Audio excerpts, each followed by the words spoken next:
आज के इस एक्सप्लेनर में स्वागत है। कहा जाता है कि भारत आश्चर्यों का देश है, राइट? लेकिन एक बड़ा ही दिलचस्प विरोधाभास है। देश की सबसे चौंकाने वाली जगह अक्सर वही होती है जिनके बारे में हमने सबसे कम सुना होता है। तो चलिए आज इस विषय की थोड़ी गहराई में उतरते हैं। हम बात कर रहे हैं नागालैंड की, देश के पूर्वोत्तर में बसा एक ऐसा अनदेखा रहस्य जिसके बारे में सच में काफी कम जानकारी उपलब्ध है। ये एक ऐसी जगह है जहाँ की घाटियाँ बेहद खूबसूरत हैं और सबसे बड़ी बात, यहाँ का समाज एक ऐसे अटूट विश्वास पर टिका है जो आजकल देखने को नहीं मिलता। भाग 1, नागालैंड एन अनसीन स्टेट। चलिए इस अनदेखे रहस्य को थोड़ा और करीब से समझते हैं। इस सफर की शुरुआत होती है विश्वमा से। ये नागालैंड का दूसरा सबसे बड़ा गांव है जहां बादलों को सच में लिटरली टिन की छतों पर उतरते देखा जा सकता है। जरा इस जगह की ऊंचाई की कल्पना कीजिए, पूरे 500 यानी 5300 फीट। अब क्योंकि ये जगह आम टूरिस्ट नक्शों पर नहीं है, तो यहाँ आलीशान होटल्स नहीं मिलेंगे, बस टिन और प्लाईवुड से बने बेहद सादगी भरे पारंपरिक होमस्टेज मिलते हैं। यहाँ की सादगी भरी जिंदगी सच में अपने आप में अनोखी है। पूर्वोत्तर में होने के कारण एक मजे की बात यह है कि यहाँ दिल्ली के मुकाबले लगभग 1.5 घंटे पहले ही सूर्यास्त हो जाता है। लोग उन्हीं साधारण टिन के घरों में रहते हैं और इनका आहार बिल्कुल ऑर्गेनिक और शुद्ध होता है। खासकर यहाँ का ऑर्गेनिक लाल चावल बहुत मशहूर है। और खेतों की खूबसूरती तो तब और कई गुना बढ़ जाती है जब गांव की बुजुर्ग महिलाएं भी धान के खेतों में बेहद तेजी और फुर्ती से काम करती हुई दिखती हैं। भाग 2, जुक्कू घाटी की सुंदरता, प्रकृति का एक बिल्कुल ही अलग और नया रूप। विश्वेमा से शुरू होने वाला यह सफर हमें एक ऐसी घाटी तक ले जाता है जो किसी जादू से कम नहीं लगती। आखिर इस घाटी का नाम जुको क्यों पड़ा? स्थानीय भाषा में इसका अर्थ होता है ठंडी धारा। 2 पहाड़ों के बीच से बहने वाले बिल्कुल ठंडे पानी की वजह से इसका यह नाम रखा गया है। और यही ठंडी धारा आसपास के इलाकों के लिए जीवन का एक बहुत जरूरी स्रोत भी है। लेकिन दोस्तों, इस जादुई घाटी तक पहुंचना उतना आसान नहीं है जितना लगता है। पूरे 10 किलोमीटर का ये ट्रैक है। पहले कदम पर ही एक बेहद घना, फिसलन भरा और खड़ा जंगल आता है, जहां रास्ते में सांप मिलने की चेतावनी भी साफ साफ लिखी होती है।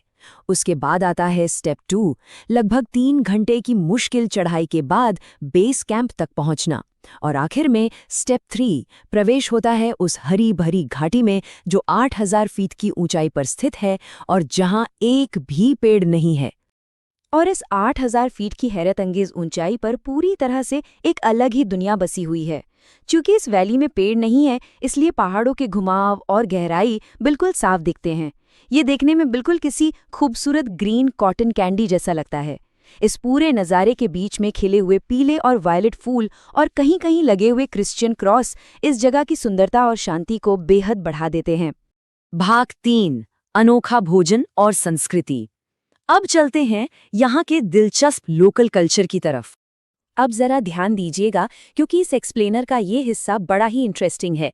इन शांत घाटियों से निकलकर हम चलते हैं नागालैंड की राजधानी कोहिमा की मशहूर क्रेजी मार्केट की तरफ। ये एक बिल्कुल ही अलग कुलिनरी वर्ल्ड है, यानी खान पान की बिल्कुल अलग दुनिया। यहाँ सिल्क वर्म्स जो लगभग 800 रुपये किलो मिलते हैं, उन्हें भूनकर या फ्राई करके खाया जाता है।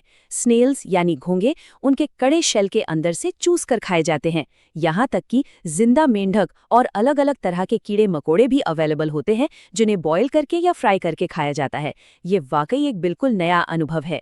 ये सब सुनकर शायद थोड़ी हैरानी हो, पर इसके पीछे का कॉन्टेक्स्ट समझना जरूरी है। ऐसी खान पान की आदतें कोई आजकल की नहीं है। ये उनके परंपरागत सर्वाइवल मेथड्स यानी बचाव के तरीकों से गहराई से जुड़ी हैं। पुराने जमाने में जब उनके पूर्वज घने जंगलों में रहते थे, तब प्रकृति के साथ तालमेल बिठा के जिंदा रहने की जरूरत ने इस डाइट को जन्म दिया। और यही ऐतिहासिक परंपरा आज भी इनके कल्चर का एक बहुत अहम हिस्सा बनी हुई है। भाग 4, प्रकृति और समुदाय। कैसे ये समाज नेचर के साथ एक परफेक्ट हार्मनी में रहता है। प्रकृति के साथ इनका ये लंबा ऐतिहासिक संबंध आज एक बेहद प्रगतिशील और हाई ट्रस्ट समाज बन चुका है। इन 2 सिचुएशंस को ही देख लीजिए। एक टिपिकल गांव में पेड़ काटने और शिकार करने की लगभग खुली छूट होती है, लेकिन इसके बिल्कुल उलट है खोनोमा गांव, जो भारत का पहला ग्रीन विलेज है। यहाँ शिकार करना पूरी तरह से बैन है, लकड़ी काटने का एक स्ट्रिक्ट कोटा तय है और यहाँ सिर्फ और सिर्फ ऑर्गेनिक खेती होती है। यहाँ की सड़कें इतनी स्पॉटलेस और साफ हैं कि ढूंढने से भी कचरा नहीं मिलता। और इस समाज में आपसी विश्वास का क्या लेवल है, इसका एक बहुत ही खूबसूरत उदाहरण देखने को मिलता है। खोनोमा में एक ओपन कम्युनिटी लाइब्रेरी है। यहाँ कोई ताला नहीं लगा है, कोई चार्ज नहीं है। नियम बड़ा सिंपल है, take a book, leave a book. एक किताब लीजिए, पढ़िए और बदले में कोई दूसरी किताब वहाँ छोड़ दीजिए। ज्ञान को इस खुलेपन से बांटने का ये तरीका लोगों के उस डीप ट्रस्ट को दर्शाता है जो आज के दौर में बहुत रेयर है। चलिए आगे बढ़ते हैं और देखते हैं कि ये विश्वास और कैसे काम करता है। खोनोमा के ही पड़ोस में जुलेके नाम का एक हरा भरा और बेहद खूबसूरत गांव है और इस गांव में गिनती के सिर्फ 35, जी हाँ सिर्फ 35 घर है और यहाँ किसी भी तरह का कोई मोबाइल नेटवर्क या इंटरनेट काम नहीं करता।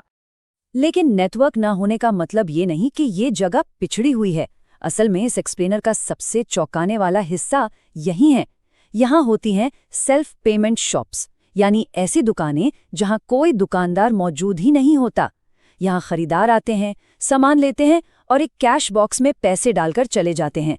सब कुछ सिर्फ और सिर्फ कम्युनिटी ट्रस्ट पर चल रहा है।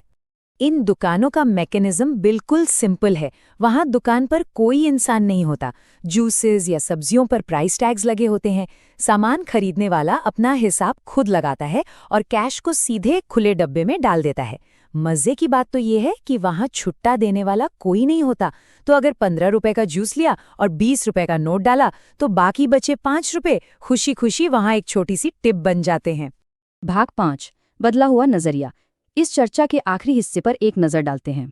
इन सब चीजों को देखने और समझने के बाद एक बेहद गहरी सीख मिलती है। कहा जाता है कि यात्रा और नए अनुभव हमें हमारी पुरानी सोच के पिंजरों से आजाद करते हैं। नागालैंड जैसे हाई ट्रस्ट और नेचर से जुड़े समाज को देखकर बिना सोचे समझे बनाए गए हमारे सारे रूढ़िवादी विचार, जो स्टीरियोटाइप्स हमारे दिमाग में हैं, वो ऑटोमैटिकली टूटने लगते हैं। और अंत में ये एक ऐसा सवाल है जो दिमाग में जरूर आना चाहिए, क्या हमने खुद को ही अपने बनाए विचारों और सोचों की कैद में रखा हुआ है? इस एक्सप्लेनर से हमें यही समझ आता है कि हमें बिना किसी पूर्वाग्रह के नई चीज़ों को सीखने और समझने के लिए अपने कंफर्ट जोन से बाहर जरूर निकलना चाहिए। तभी हम अलग अलग जीवन शैलियों की असली खूबसूरती को पहचान पाएंगे।